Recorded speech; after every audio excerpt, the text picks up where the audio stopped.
Now. It's been a while since we've done a town hall for our platform. As you guys know, we've had V2 out now for almost 60 days, and we've been hammering and getting a lot of the feedback that has been given to us into the actual platform itself.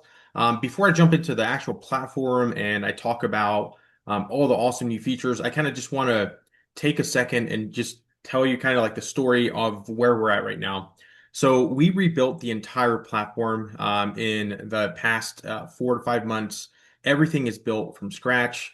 It's built on a new framework. Everything is faster, and that alone has allowed us to ship things a lot quicker. So if you guys didn't know, we did have a few speed problems on the previous platform. We've just about migrated everybody now over to the V2. So if you're still one of those V1 users that hasn't migrated their tools over, don't worry, we're not going to pull the rug, but we do recommend that you start to migrate things over into the V2. Our team can facilitate that as well. So if you have existing tools on the V1, just open a ticket and our team can help you migrate those over. So the things that are still here, of course, so smart forms are still here. So if you're familiar with FormWise, you know smart forms are those fill in the blank tools. It's just a form and it spits out something that is powered by a prompt and data and context in the back end. That is still here in the new V2. So are copilots, which are basically wrappers for specific GPTs or a Claude project, that is still in the V2. And of course, tool sets, which is the bundle suite where you can add all your smart forms and all of your copilots in a single place. That way, you just have to embed a single thing. That is still in the V2. What has been rebuilt and upgraded since then is the workflow editor. So building the actual tools, that is brand new. So we built a new workflow editor. And guys, I'll share my screen here in a minute where these things are. I just kind of want to walk through where we're at from V1. So the workflow editor, building the actual tool, that's fully upgraded. It's now a node builder. If you're familiar with Make or Zapier, or even the OpenAI Agent Studio, we've kind of designed it based on that. So that is a lot more functional, a lot more flexible, and we'll get into the nitty-gritty there in just a minute. Again, like I said, everything was rebuilt from scratch from a stronger foundation. Everything is faster, less bugs. We can ship quicker. Some of you that have given us feedback for existing features have seen that it no longer takes a quarter to ship a feature, and fundamentally, we can't operate that way. We have to ship the actual features a lot quicker. So that is good news for everybody that has been giving us feedback. And they're also new specific AI LLM engine. So you have obviously OpenAI, you have Gemini, you have Claude, and then you also have the image engines for both Gemini and OpenAI. So if you haven't been paying attention, you can now also generate images with your actual tools. And then we have Business Brain and Notebooks, which is another major upgrade. If you're familiar with adding documents and data in V1, you know now, what a pain that was, basically adding the documents over and over to every single tool. Now you just build one notebook and you can attach different notebooks to each tool. The notebooks also support more different file types. So that is a major upgrade. And that also means higher fidelity to the data that's attached to the tools. No more hallucinations. So, we would get a ton of support tickets that, hey, I uploaded this PDF and it's just not reading it. It's not grabbing the data from the actual thing. That's no longer a problem. We haven't seen actually any tickets in the past 30 days with that actual specific problem. So that's good. And we've tested tools with, dozens of PDFs, different file types, and it works awesome. So again, the platform itself is 300% faster. So if you've gone into the V2, you've already seen that with, your specific experience. And like I said, 150% faster development and ship time. So again, I didn't ask you guys to jump on here just so I could talk over a presentation slide. Again, I'm going to show you exactly what's going on in the V2, and then after that, I'm going to show you what our roadmap is for this year. So without further ado, let me go ahead and share my screen over into the agent builder and give you guys a tour. So also, if you guys have any questions, just please feel free to send the question in the chat. Julian is checking out the actual questions. Dylan is there too. Justin, our CTO, should be joining shortly as well. So awesome. So guys, this is the new V2 dashboard. So if you are still in the V1, you should see a little banner in your dashboard that lets you basically port over your account into the V2. It'll make you create a workspace. It'll make you choose your name, and then you'll see this awesome dashboard. It is no longer app.formwise.ai. It is builder.formwise.ai. That is a new app name. Eventually, we will go back to the app, but for now, again, we're not pulling the rug on the V1s. We don't even have a sunset date yet, so don't worry about that. And we will also give you guys plenty of time to migrate. Okay, so this is the dashboard, and as you can see, I have a ton of tools already in my dashboard. So fundamentally, let's start from the basics of FormWise 101, smart forms, copilots, and tool sets. So everything is called a agent because essentially a agent is what's powering a smart form. It's what's powering a specific copilot. And whenever you build a tool, you're essentially building a agent. So let me show you one, like a simple one right here. This is a roofing company blog writer, and this is the new workflow editor. And you're able to pick from the get-go if it's going to be a smart form or if it's going to be a specific copilot. Like I said, a smart form is a fill-in-the-blank tool that your end user has to answer those questions, and then they can go to the next question, and then all those questions are then put into a prompt that then spits out a specific output. So it's a fill-in-the-blank tool. A lot of users basically call them fill-in-the-blank AI tools. That's really what they are. It's a smart form, and they're really good for lead magnets and just one-shot prompt type tools. So that's what this is here, and you would add your questions here. And then for the copilots, if you decide to do a copilot, you are able to add conversation starters. Let me actually show you one here. Let me see. This one should be one. Yeah, so this is no, actually, this is still a smart form. Let me see. I've been creating a lot of smart forms lately. Okay, so yeah, so this right here, this is a copilot. So the copilot, you can add your conversation starters, and you can add basically a landing strip where they can see what the copilot does, right? A description. You're able to add those conversation starters, and it's basically a GPT wrapper in that sense. And whenever they basically start talking with the actual copilot, it is running into the prompt node where you would add your agent instructions, very similar to how copilots were built in V1. You still need a identity prompt. So with this as well, though, we do have, and this is both for smart forms and copilots, there are AI capabilities. And Jeremy, if you're here, we did add this just like in the past 24 hours. There are things called artifacts. So if you are familiar with Claude, Claude spits out documents. It doesn't just spit out the text. It'll actually create like a little document that you're able to download. You are able to actually toggle that on, and I'll actually show you what that looks like. So let's just chat here with this Copilot. So this is a distribution one, and let's just see. Let me see if it'll give me a plan on why distribution is good for my brewery company. And this will actually create a document that the end user can actually download.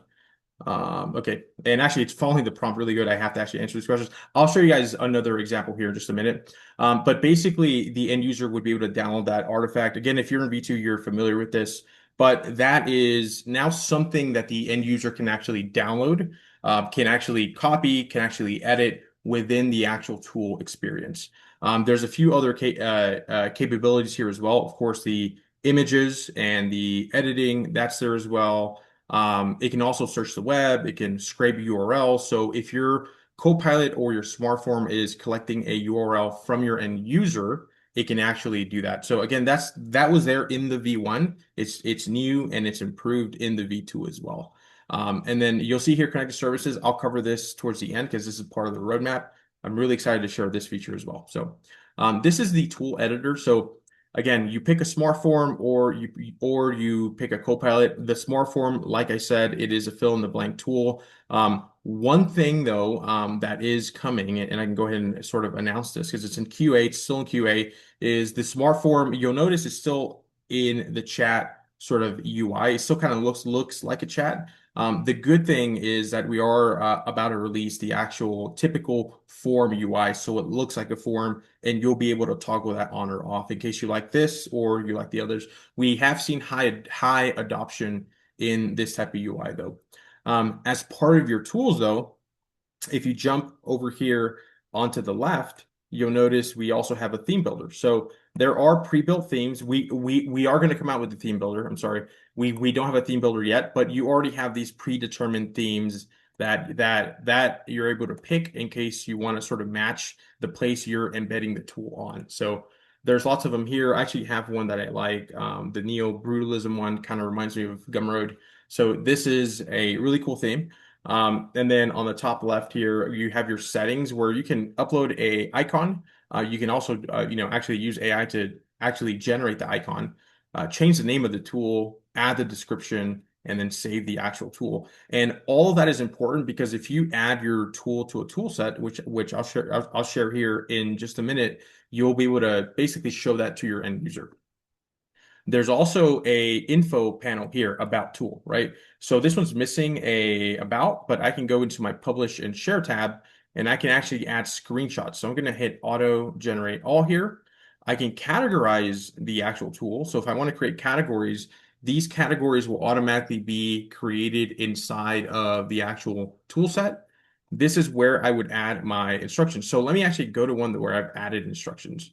Let's go to this one, Ask Tamara Advisor. So this is an advisor, co-pilot, okay?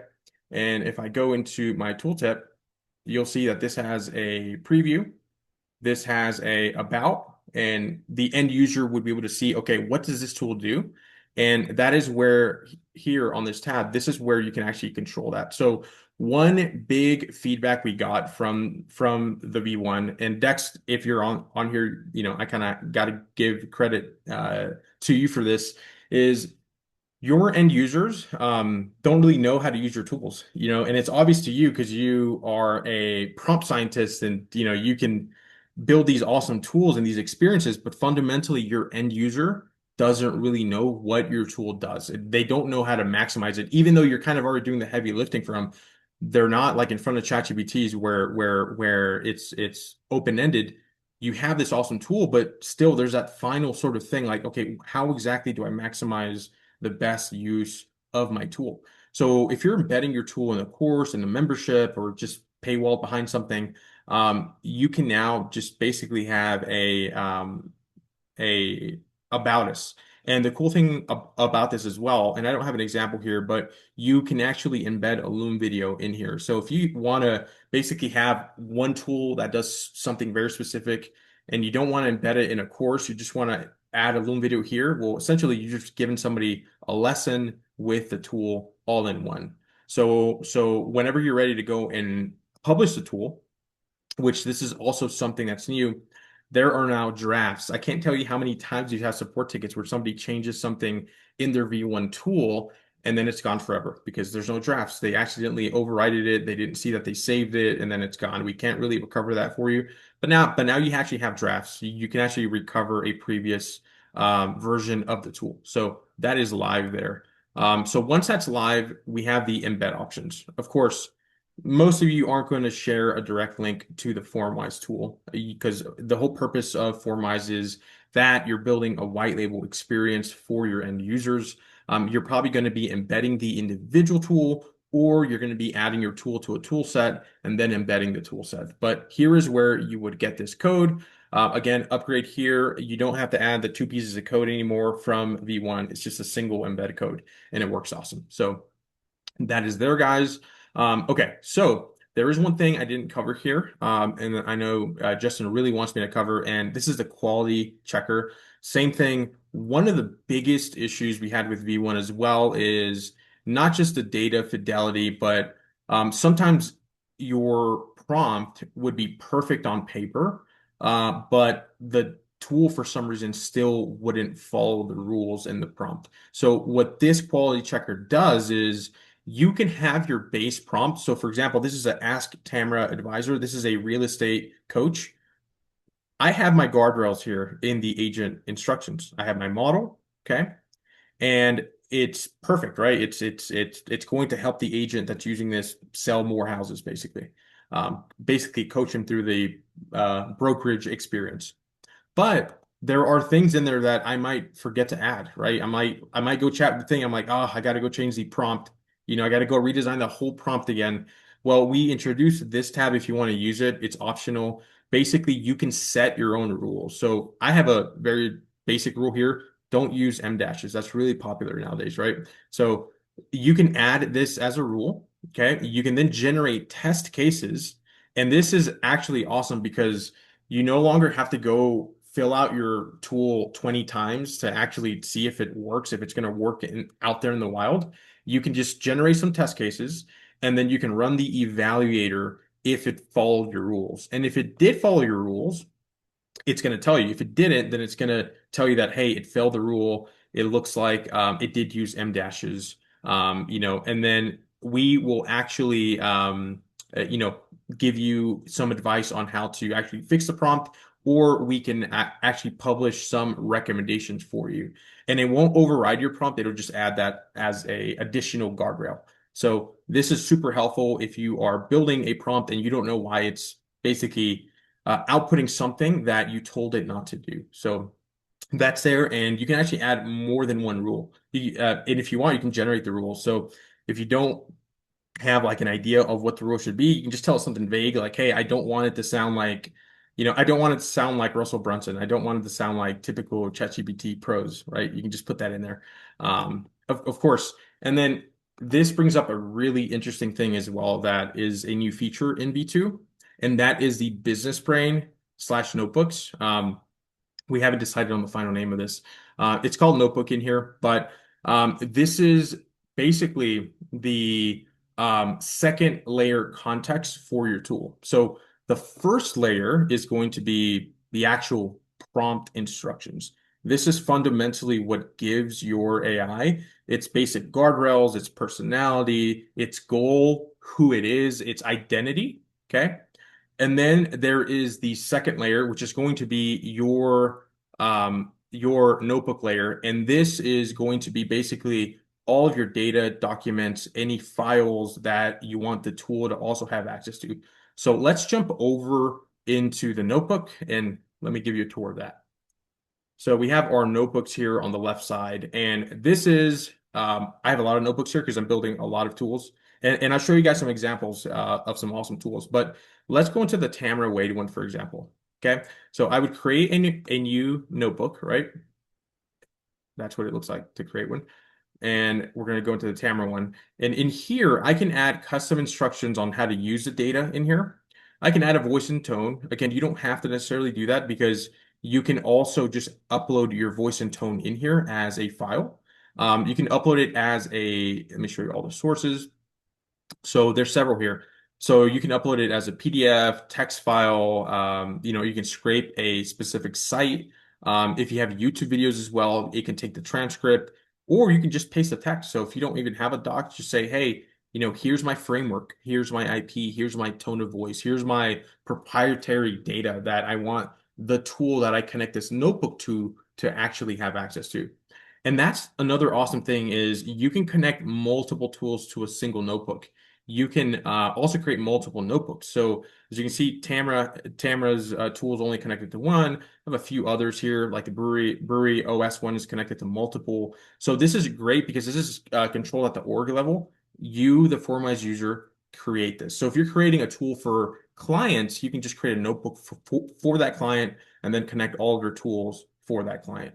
Again, a lot of people create tools for themselves. So this is where you would basically add all of your data. So, and this is also, we also have some awesome plans for this here in just a moment. I'll share on our roadmap. So now let's go into the tool set. So again, if you guys have questions, just please put it in the chat. Julian is there to answer those questions. Let me take a sip of coffee. Ethiopian coffee, right? It's very good. Okay, so all right, we covered smart forms. We covered copilots. We covered the notebooks. Now we're going to cover the tool sets. So really, this is the genesis of FormWise. This is really what gave us our start back in the day.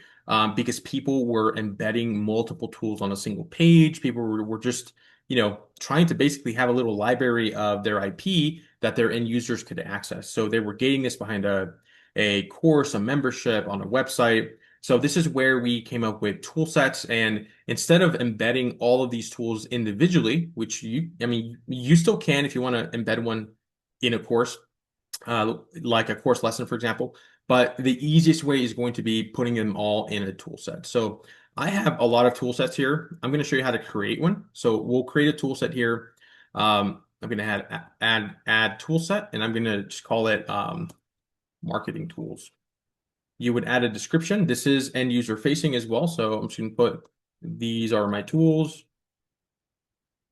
You can add a icon, and we'll do the upload stuff here as well. But just for now, you can pick an icon, and then you can go ahead and pick all of your agents here, right?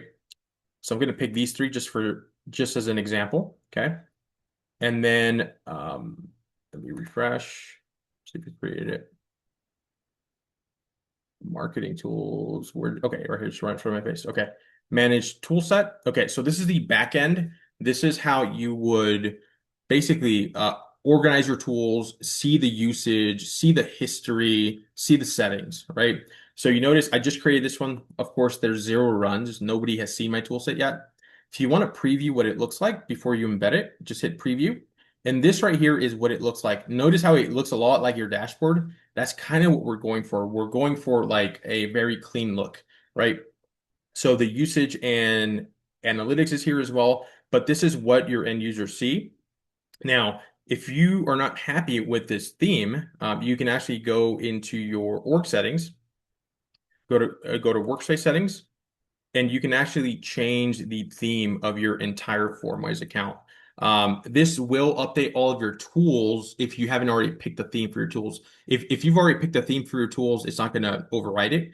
But if you want to go ahead and pick a theme, you're able to do that. Of course, I'm going to pick my neo brutalism one that I like. All right, now I'm going to go back to the tool set.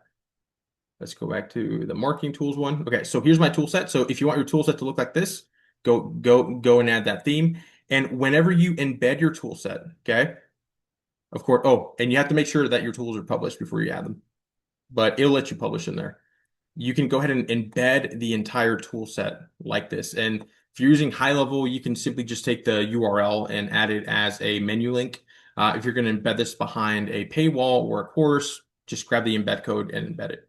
Again, that is without login mode, which I'll get to on our roadmap here in just a minute. But let's keep looking at what the toolset feature has. Like I said, you will be able to see which tools are being used the most, when it was being used. You're going to be able to see your credits, and I'll let Justin talk about the credit system here in just a minute. You'll be able to see your API spend. So this is like, these are all really important things that a lot of people have been asking for as well, because even if they did have login mode, they were sort of managing their credits per tool, and it just wasn't as simple to do the math in your head. This will just give you the raw data, and this will tell you, hey, okay, this tool set is using a lot of API spend. I want to, maybe charge more for this, or it's actually a good tool. Maybe I should make more like these. And then you have your history as well here. Again, I don't have any history. I just made this tool set, but this is where you would see the history for all of your users in one place. I'm going to get to the personalization form here in just a minute. This is the domain permissions. Of course, very important here. If you don't want people to be able to embed your tool set in other places, you can actually have a security mechanism here. So it can only be embedded on your domain. And then this is what I'm most excited about. So let me open up this right here. Okay. So let me go to one of my other tool sets. Let's go to Brewery OS here. Okay, so this is Brewery OS, right? So this is just a tool set that has a few tools that would be useful to a brewery owner. If I want to see what this looks like in the wild, let me just open this in another tab. This is what it would look like embedded. So this is what it looks like embedded, right? So let's just pretend this is embedded on your website. When your end user comes to the tool set, you'll notice up here they have a history. This is their history, okay? They also have the history down here. And then there's also a little account thing here. When they click on this, this is brand new for the tool sets, and this is available right now. You don't even need to wait for login mode until this. You can actually set up a personalization form that your end user can fill out that is going to give the entire tool set context. So let me show you what this looks like at the tool set level here. So if I go over here to the back end and I set up my personalization form, so let's just say you have a tool set that has all these awesome tools that are going to create all these awesome things, but you need to go ahead and collect context first. If not, every single tool is going to ask them for their name and their business name and all the other questions that your tools need over and over and over. It's never going to remember. It's never going to be sticky. So with this personalization form, you can add custom questions and you can direct your end user to fill out these questions first. That way, whenever you fill out the questions, in this case, brewing name, I'm just going to call it Cherokee Brewing Company, located Calhoun, Georgia. I can save it. And then whenever my user goes and uses one of the advisors here, it's going to know what specific brewery, I'm in, right? So that is extremely sticky. That is new. That is something that is, was not available in the V1 tool sets, but is in the V2. Again, and you're seeing the experience for the end user. This is where we have gotten a lot of feedback. So whenever somebody uses your tools in your tool set and it's embedded, it will open up as a little pop-up here and they can make it, bigger. The reason we did this is because your end users might be using multiple tools and they can carry multiple conversations and have multiple tabs at the same time with your tools. So you're essentially giving your end users a niche AI workspace based on your framework, based on your IP, based on your notebooks, and they can have lots of conversations and it can be embedded and gated. So that's why we have that there. We are open to more feedback here. If this is maybe something that people can pin, or if when they click on it, it just actually goes into the tool. That's what V1 does currently. But again, we've also had positive feedback here because we do have people that are building tools and their end users are having multiple conversations. Because say you're a high ticket coach and you're running people through your accelerator or a framework, you might have the first tool that is creating the customer persona. Then the second one is creating the positioning, and then the other one is creating the offer, and you're running them through basically a cycle. So they may want to have multiple conversations there. So this is what the tool set looks like. I'll show you some out here in the wild. I do have a few examples pulled up. So this is again, these are just example tools. These aren't real tools. I'm not gonna put people's things out there. But this is a co-pilot for a real estate coach, right?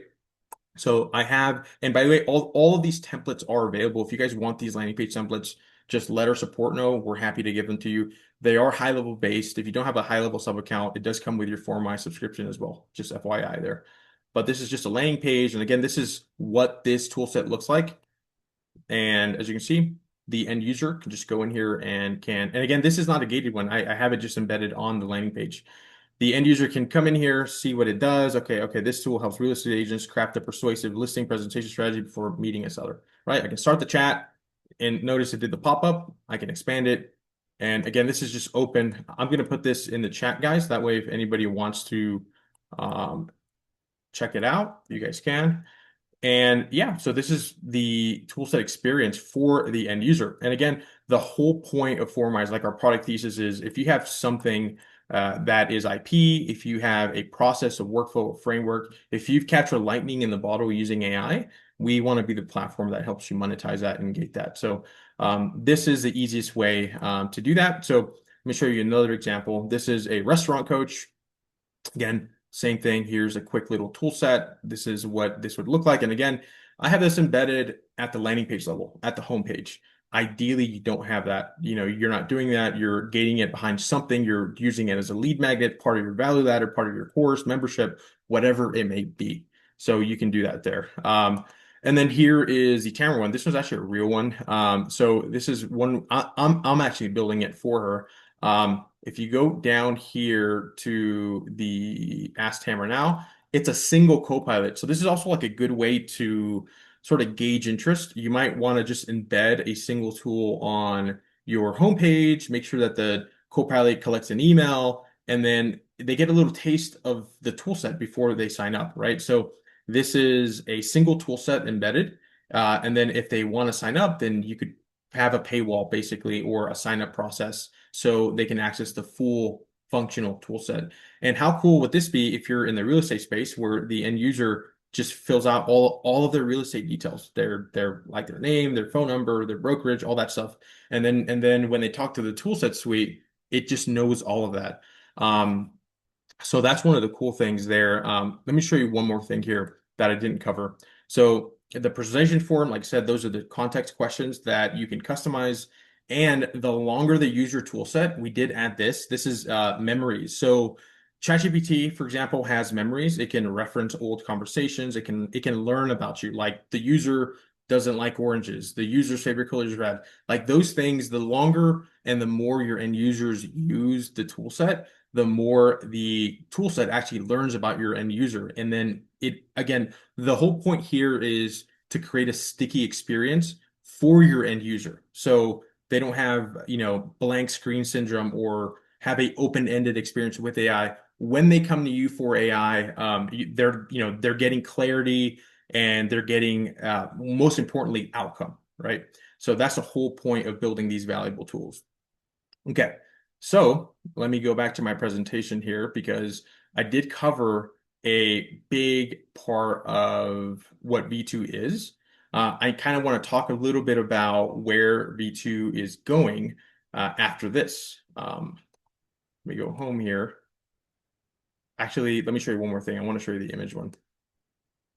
Okay, so this is the image one. Let me just show you the image one for anybody that hasn't seen this. So this is just a quick tool I built, like upload a picture of your backyard and it makes the backyard more beautiful. I'm going to upload a quick file here, so bear with me. So I'm going to upload a file. So all of the tools now also support file upload as well. So that is there. Okay, so I went ahead and uploaded a file here. And style are you looking for, right? So it's going to ask me the question. This is a smart form. This is here where you would select the fields. Again, you have multiple question types here, guys. All of that is available. There's also validation here as well, conditional logic. If you want to show a question that was not even in the V1, that was just not possible. It is now in the V2. If you do want to create those more complex smart forms, that is there. So I just uploaded a picture of a backyard. We're going to go with a tropical oasis. I don't know, infinity pool. I don't know how that would work there, but primary goal, entertaining guests. And the cool thing about this, if you are using the OpenAI engine, it's going to use a DALL-E. If you're using Gemini, well, of course, Gemini has its own image engine there. So it's going to use the image model depending on the one that you have in the prompt node, right?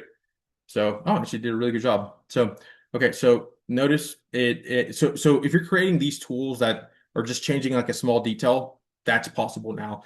That also wasn't possible like a few weeks ago. That's something we recently added into the V2 as well. So that is there. So if you're building all sorts of tools like before, after, this is a great tool for any contractors and stuff like that. Okie dokie. So let me kind of cover one more thing here.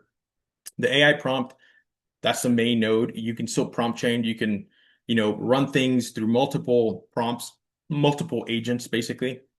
You can also do conditional logic as well. So the end user, answered a question a specific way in the smart form or in the Copilot, then you can have it route to a different specific prompt node. You can run multiple agents at the same time. Let me actually show you this in the wild here. We built this one. It's right in front of me. Where is, yeah, it's right here. Okay. Yeah, so this is like a great example of one, right? So this is a smart form. It's filling out all this, all of this to create a SEO PR press release. So it's collecting a few questions: broker name, announcements, street address, neighborhoods, SEO keywords, quote, media, contact information. As the end user fills that out, we have a classify node. If there's not enough information, we're going to run into an agent to get more information. If if we do, then we're going to run it through multiple agents. One that's going to go research the neighborhoods, the restaurants, and the public transportation. And then we're going to generate the SEO PR, right? So, and then that ends the thing. So notice how these are grayed out. If your end user is, basically filling this out and you don't have these turned off, then they're going to see all of these specific agents go and generate something. This was in the V1 where you're able to essentially turn off the actual end user. So yeah, the actual view for the end user, so they don't see those in between prompt change steps. That way, they only get the final output, like the actual good stuff, right? You don't want them to see the actual prompt priming that had to take place before they get the output. So you're able to turn that off there. Okay. So, all right, without further ado, Justin, did you want to cover the credits real quick? Because I know you know that a whole lot better than I do. So I don't Uh, misspeak, yeah, give hey, everybody a million yeah, credits by accident. I can jump in Yeah, here on that. sure. Do you want to actually let me see if I have an account with credits in here because we're on our own accounts. Okay, yeah, I Yeah, can show you this. yeah. Talk about Um, the BYO key, bring your own key, and then the credit, because I yeah, know that's going to be. let me share this. My computer's a little slow today, so I apologize.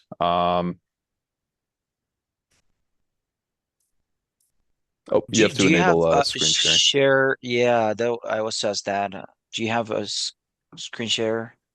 Javi? Enable. Oh, let's see. Yeah, should be. You should be good to go. Go ahead. Okay. So one of the big problems that we had in our V1 was we required everybody to go get an API key to use our platform. So when we started expanding and adding additional models, we didn't want everyone to go and get an API key for Gemini and go grab an API key for Claude and then go grab an API key for OpenAI because each one of those services has like different limits and you only have certain amount of uses on each model and it was a huge mess with support and everything. So what we did was we now assign credits to all of our models. And you can just see the number of credits when you go into the model picker. We have this model here. This is our own model. This is a FormWise model. It's very quick. It's 10 credits, and you can just pick based on the cost of the model. We don't charge for tokens, so you can have a 5,000 token output and a 100 token output. They're both going to be the 10 credits. It makes it a lot simpler when you're picking your models, and that way you don't need to like try and limit the actual outputs and inputs for these models. And so what we do is in your account settings, so this is like one of our accounts, you'll see how many credits you get monthly. So for a pro plan, you get 5,000 credits a month. It renews every month. It doesn't roll over. And then on agency plan, you get 10,000 credits a month and That's renews included with every your plan, guys. So that costs you guys nothing. right. So these come with your account. So this is about $90 worth of credits that you get with your account every single month that renews. Um, and what you can do is you can pick cheaper models. So I zoomed in here for, so you could choose a model like GPT-4o Mini. It's 5 credits, right? So your API cost is nothing to use this. Really, we've never actually had anybody kind of hit their limit and they're like, oh, I need to purchase more credits. We do have the ability to purchase more credits inside of our V1. It's not in the V2 yet, but we do notify you when you do reach about 75% of your usage, and we say like, hey, your usage is it's coming up. You can choose to add a limit. And so, you could say, hey, maybe up to $50, right? And you might use 20, and we're not going to charge you for that extra 30. So what this does is you can, by default, you're using your FormWise credits. There's no charge to you. You're never going to be charged anything extra. You can choose to opt in to like go past your limit if you want to. Um, and we give that to you because it's one billable surface for you. You don't have to go between 3 different billing portals and try and manage everything. So that's the Yeah. way that the credits work now. If you want to, you can go into the integrations tab and then you can just go to API keys and just add your API keys here. Now, when you do this, you're not using our credits. So you might run into issues where it says like, hey, organization tier is only tier one, but to use this model at this rate limit, you have to be on a tier three or higher, right? And then you have to go add money to your account, and then it's a lot. There's a lot more friction doing this. A lot Um, of support tickets with that we've noticed. I'm a big fan of bring your own key because I manage keys for multiple things. But if you've never managed an API key, it does. There's all sorts of rate limiting things that you have to meet. yeah, it's. I mean, the option's there if you want to use Yep. it. Yep. But yes, you can just go into your account. You get the credits. We do meter for two different things. We meter for things called actions and responses. So if we go back to the app here into our tool, we can see that each one of these models is a certain number of credits. These are responses. When you use actions, that is anytime you do something like a web scrape or a web search or an image generation. So those cost credits as well, but they're considered actions.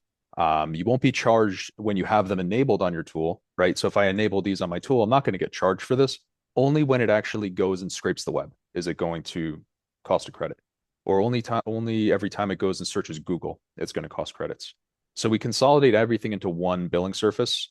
Um, and we haven't really found that anybody is really hitting their limits. The main reason for this is honestly because there's just some really big customers that are using FormWise that are using multiple thousands of dollars per month worth of API credits, and it's a lot easier to have them go through one billable surface because we get support calls and all that. So Yep.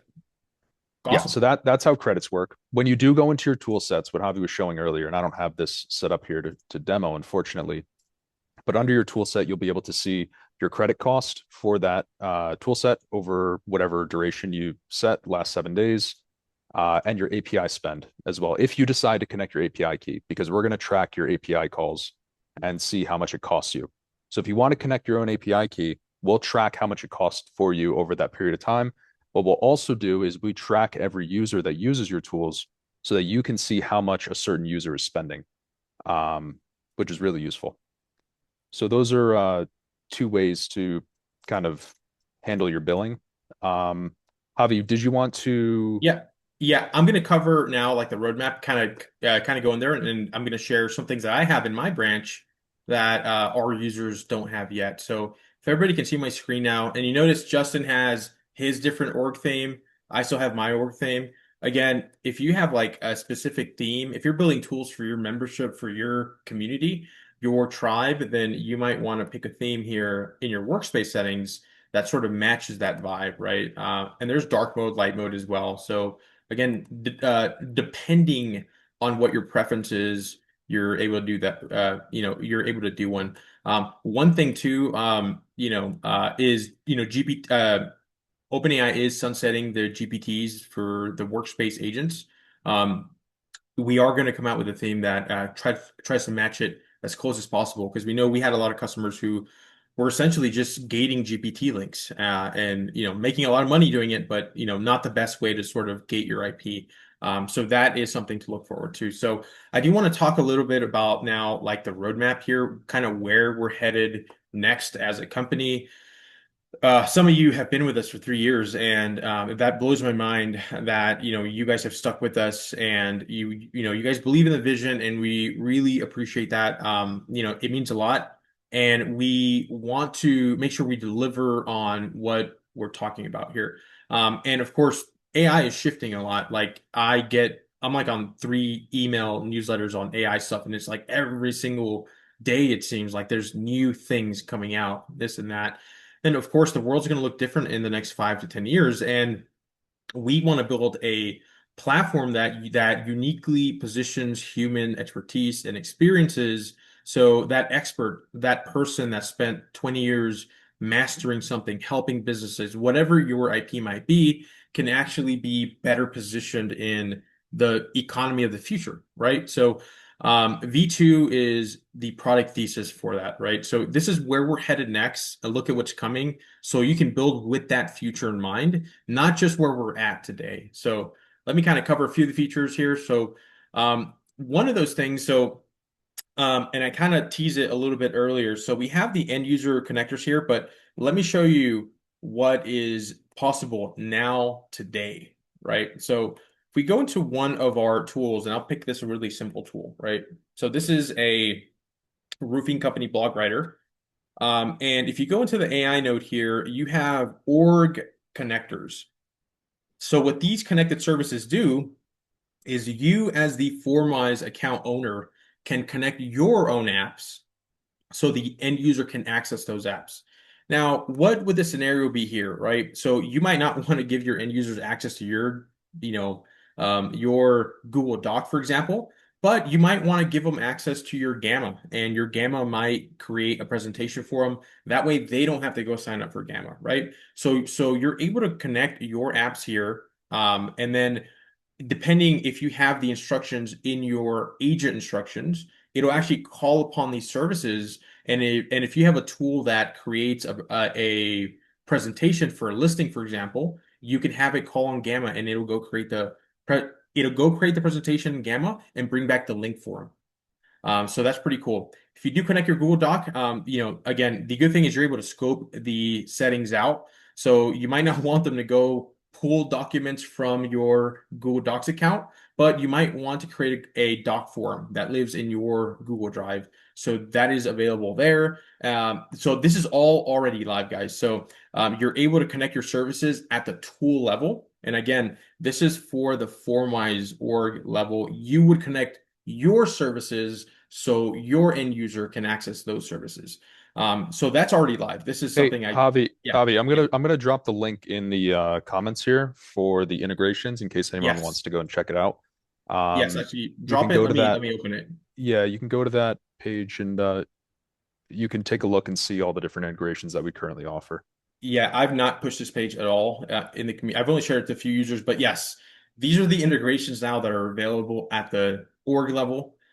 You can connect any of these services to your existing tools. So again, there's about 10,000 in here. High level, I believe, is in here. You also can build your own MCP. So if you built your MCP and you need your, your smart form or your Copilot to pull something from some function, you are able to do that. But this link is in the chat. So this is what we call org level connectors. So like I said, you would be connecting, like this is the brewery OS toolset. I, as a brewery owner, I come in here, and if you have your Gamma connected, I can use it without having to go sign up to Gamma. So that's pretty cool for all sorts of scenarios. That way your end users don't have to go sign up for a bunch of services. They have everything they need in your specific workspace. So that is available there already. And actually, man, there's just so many things in V2 that I keep forgetting to cover. One of those things also is the Ask Assistant. We have this in the V1. This one is so much more powerful. And by the way, we ate our own dog food here. We actually built our AI assistant using FormWise. So you can actually have this wizard create the tool for you. It'll come up with the agent, it'll create the prompt, it'll create the questions, it'll design everything for you with your logic. Just explain it or brainstorm with it, and it'll create it. If I get time, I'll demo it, but it's been used like 1,000 times already. It works awesome. I created most of these tools using that actually. Okay, so again, let's get back to the roadmap here. So I just showed you like the org level connectors. That is live. That's already there for you to start building. But where the future is going, the typical experience with platforms like ChatGPT, like Claude, you go there and it spits out a artifact, it spits out text, walls of text. It can do certain things if you have your integrations connected, and that's kind of where we're going here as well. So we want to build a feature where end user connectors are available. So to give you the experience here is, let's just say, for example, you are running a tool set like a brewery OS, and you have a distribution and sales advisor. Well, right now the experience is, I can start the chat with this, and I could give it my numbers, right? I could give it my numbers. I could kind of give it, like an estimate and see what it tells me, and that's useful and all. And that's kind of the experience right now with ChatGPT. But how cool would it be if you had a connector here where the sales advisor said, "Hey, connect your QuickBooks, and with the QuickBooks, I'm going to look at your numbers and actually give you real-time data feedback for that app." That would necessitate in the tool set level where there would be integrations like, hey, this tool needs access to your high level. This tool needs access to your QuickBooks. This one needs access to your Gamma, for example. All these different agent experiences, and your end user would essentially have to connect their own apps to your tool set, to your workspace. That way, your tools can actually do stuff for them in their business. So almost where we're at right now is the tools spit things out, but they don't act on behalf of themselves. With this roadmap, we would essentially make the tools act on behalf of the tools and do stuff for the end user. If you're a coach and you have a framework IP, this is almost like putting yourself into your client's business and actually doing things for them. So we're already sort of testing this internally. If you guys have feedback on this, this is one of the most exciting features I think we've worked on in a long time. Of course, login mode is also, a big priority. Full end-to-end Stripe integration where you can set your plans, and kind of like the V1, but much better, where your end users go to the tool set and they have to pick a plan before they can use the tool set. That way you don't need to even have a paywall. You can just gate everything through the embed. That is priority right now. But this is going to be a big thing because, like I said, we've been talking about stickiness. We've been talking about the personalization form, the AI memories. Once your end users connect their actual data to your tool sets, talk about sticky. That is very sticky. That is a workspace that somebody who's non-technical can't easily recreate in a different environment. And again, the wall of text disappears, and what comes back could be a completed action, a filed record, a file created, or even a sent message. So really, the possibilities here are endless, especially with the 10,000 integrations that are going to be available. So that's something to look forward to, guys. And of course, login mode. This is something that, man, it took us forever to launch on V1. It's not going to take that much longer on V2. Justin, if you want to kind of talk a little bit about this, I don't want to kind of get ahead of myself here because I know we have a lot of people on here. Do you Uh, want to talk a little bit yeah, about? I could talk a little bit about it. Yeah. We don't really have too much public in regards to login mode. Mhm. What I can say about it is we're aiming to make the experience much more seamless for the people that have used our V1 login mode. Um, and we will be supporting Stripe first and foremost. I know we've gotten a lot of questions about agnostic payments, but we're going with Stripe first and foremost. And then in addition to that, we have gotten a lot of feedback in regards to signing users up with webhooks. That's something that we can say is part of the roadmap. Yep. And we will be, I'm sorry, Javi, did you go over the integrations for login mode users? Yeah. So the integrations for log. Okay. So the high level integration. I think you're No, talking. no, no. Oh, yeah. So let me just clarify. So, um, just as you're able to, Javi just showed you how we can import different services, and you can have a customer go and use your Gamma account to go and generate a presentation or your whatever service it is. It's really using your service. With login mode, how we foresee this is you require the user to go and set up their Gamma account or set up their Gmail account or connect their Go High level. Um, and essentially, your AI workspace becomes interconnected with their services um, Hmm. and their tools. Right. So that's kind of where we're heading with like the gating and the actual user experience of login mode. It's going to be more than just like another billing layer. Um, it's going to be a much more interconnected system. Yeah. Yeah. And it's full monetization, credits, subscriptions. The paywall's built in, like that billing layer is built in. But now you don't necessarily have to go gate this behind some type of mechanism. And speaking of go high level, I don't know how many agencies we have in the car right now, but if you do have go high level, you'll be able to just iframe this exactly the way it's in V1, same thing in the V2, control the sub accounts. But right now, people are already, and because kind of if you embed this inside of high level, it's kind of already gated. So that hasn't stopped people from embedding things in high level already, but you will have basically if you want to make people pay as a upsell inside of the CRM, you will be able to do that as well. So And this is what I wanted to, for everybody who's stayed on. We recently added voice AI as well to the platform. So if you have an 11 Labs account, go get an API key, and then your users can actually talk to the tools, and the tool will talk back in the 11 Labs voice. So if you have your own custom voice, it'll talk back in it. So I'm going to show you what this looks like, guys. And Justin, do you have an ETA when everybody will have access to this on the I expert? do not. We're working on some other things with the experts. That's what we're calling these right now. Mhm. We're trying to make them a little bit more modular, but you can demo the actual voice stuff. Yeah. And So if you do want access to this, we can toggle it on for your account. We just haven't made it a publicly accessible thing for everybody yet.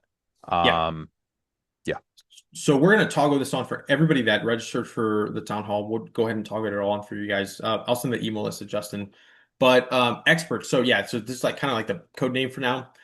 These are AI voice agents. So you would create an expert. I'm going to kind of walk you through the process. I have one already here. And it's going to walk you through multiple tabs, right? So you would essentially give an identity to this expert. This is John Eldridge. He's a life coach, right? So I'm going to go through my personality. I'm going to essentially, make sure I tweak how he sounds. Again, this is very easy, no prompting needed here. You can set the actual tone, the knowledge. So if you have a notebook already created, you're able to link multiple notebooks here. You can link a single one or multiple, or go ahead and create one from scratch here. So you can, that way the voice agent has something to pull from. Then here's the other cool thing. So John Eldridge can access your org level services. So again, in the future, John Eldridge will also be able to access your end user connectors as well. So this is, right now I have it connected to Slack, so he can go pull data from Slack. He can look at how, tough my day has been, right? And then you're able to scope out the actions. So I can add an app. Again, this is going to pull our library of 10,000 integrations, and I can scope out what type of access it needs to have, right? So that is available there, right? And it can also, suggest specific apps depending on what the use case is, of course, right?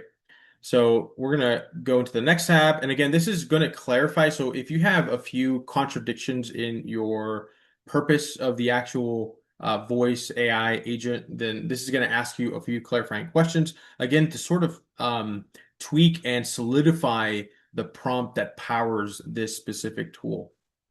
And again, these will all be unique to whatever your tool is doing. And here's the tool approvals as well. So if you ever use Claude or ChatGPT, you have something connected, you'll notice that Claude always asks permission before it goes and does something. Well, you can override that here, or you can just have it ask permission one time or all the time if it's going to do certain things, depending on what functions that app has available, right? So, send a message, right? Is it going to always ask you for permission to send the message first, or always send it, right? So that is there for you. So, and again, you can create these little agents for your clients. That's the whole point of FormWise. And then, of course, how should John Eldridge think?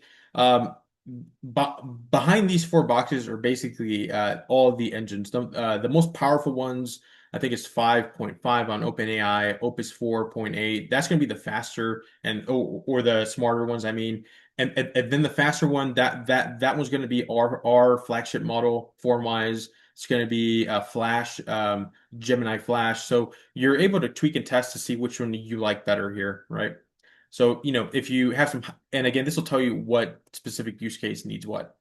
And then, of course, publishing and sharing, right? So this is very similar to publishing a Smartform, Copilot, or toolset. You can actually add these to a toolset as well, guys.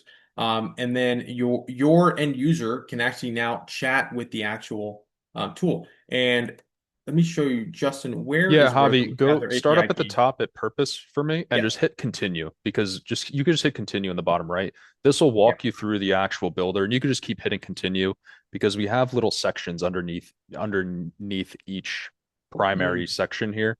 yeah. And this is basically where you set up like the goals, how they're supposed to act, how they're supposed to think, what they're supposed to do, what they're not supposed to do.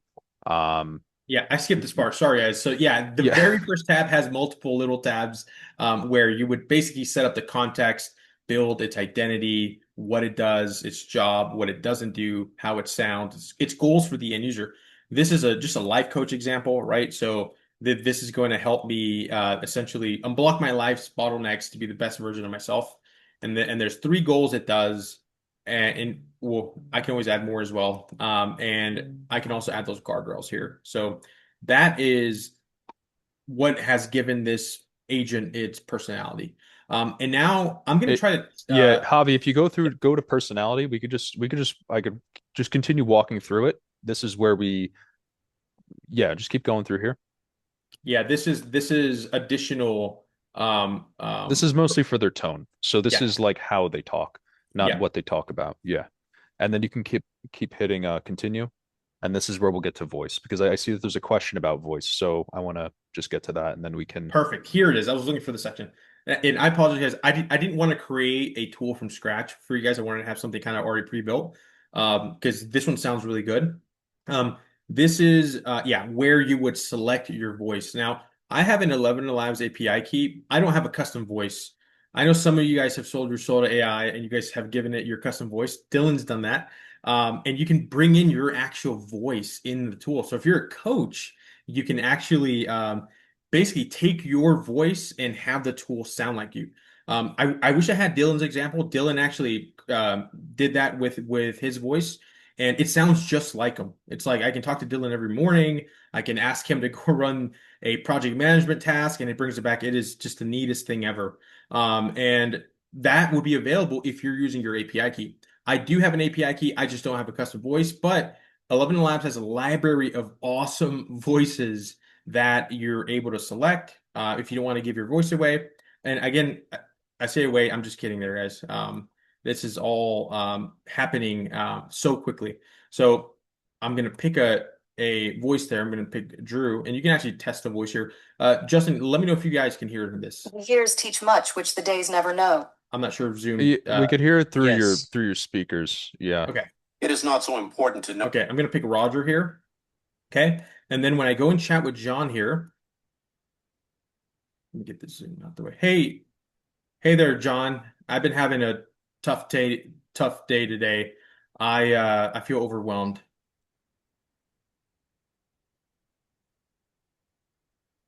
Hello there. I hear the weight of the clouds gathering around you today, and I'm holding a warm lantern of encouragement just for you. First, let's gently uncover what's feeling most tangled. What part of your day feels like a storm-filled river that's hard to cross? If you're comfortable, share a bit of. Okay, so that's the transcript. Remind me, Justin, can they turn off the transcript if they don't want to show the transcript of the It's pretty Yeah, useful, so but where you were hovering, it yeah. showed a hide button and you can just hide it. Mhm. There's no option like to control like from here to say Mhm. like I don't want to show the transcript. The Yeah. users are going to see the text, Mhm. but they can choose to hide it if they want to. Okay, awesome. Yeah, so now your end user, because look, this is for diction.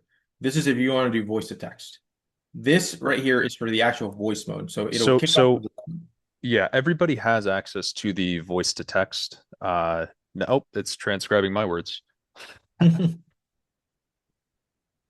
Yeah, so so if you click on the little microphone there, everybody today has access to this. You don't need an 11 Labs API key. This will just allow you to easily do, voice to text. yeah, Once you add your 11 Labs API key, will enable the ability to use the voice on these tools. awesome. Yeah, so this is yeah, so we'll turn this on for everybody that registered for the town hall. This will be out out of beta very soon as well. But the whole goal here is now you're going to have sort of a third type of tool in your tool set. Smart forms, co-pilots, the experts, which are the voice agents inside of the tool set, which is again adding more dynamism into what you're offering your end users as a AI product. Like I said at the very beginning, if you're still on V1, if you haven't migrated a tool over, let our team know and we'll help you rebuild it in V2. Another thing here that, again, I covered just very briefly was the AI assistant. Guys, definitely try this out. This builds a tool in minutes.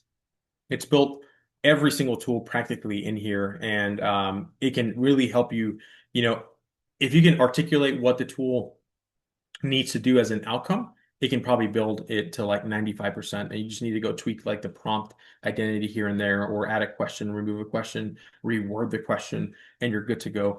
We want you to spend less time building and more time monetizing, more time promoting. And we also have some ideas on how to do that as well that are going to be coming very soon. But yeah, I mean, this is the V2 that we've been sort of working on for the past almost 4 or 5 months. So does anybody have any questions? I had a Q&A sort of planned at the end, but I wanted to just make sure I covered everything. Did we answer all the questions in the chat? Julian, Justin, anything I needed? There are some questions that need to I think the question I hear the most here is importing V1 forms into V2.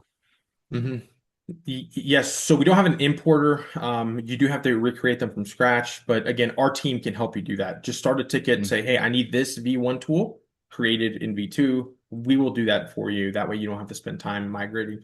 Just open a ticket, send us the link to the V1 Smart Form tool, and then just make sure you've activated your V2 account in your V1 dashboard. That way we know where to go build it. So that's the easiest way to do that. And then, Jeremy, have you searched high level? I don't think it'll be under GHO. It'll probably You be might under... have to, Javi, would you do me a favor? Open up one of your tools. I have to jump here in a minute. Unfortunately, I have an appointment, but can you open up the services connector here? Yeah. Yeah, just hit the little plus. I think Go High Level should be in here. I don't know if we removed access because we were running into issues specifically with High Level. Okay, yeah, so it's under High Level. Yeah, it's under High Level, yeah. Okay, all right. Action details are available for the service. Okay. Yeah, and you do need it. I believe you need an agency API for this, so you need to be on their 497 plan.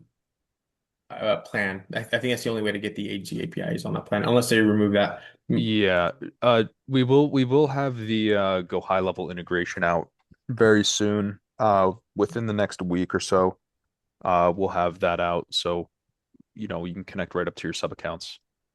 But yeah, we also do have the option, and Javi, I know we didn't really talk about this. Can you go back to the AI prompt to the services connector again? Yeah.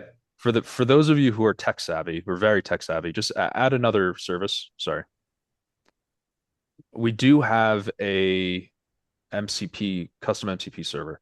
So this isn't something that we really promote as like go and get an MCP and get the credentials and connect it. We would much rather prefer the one-click installs that we have that already have the services and all the functions there, and it's really easy to use.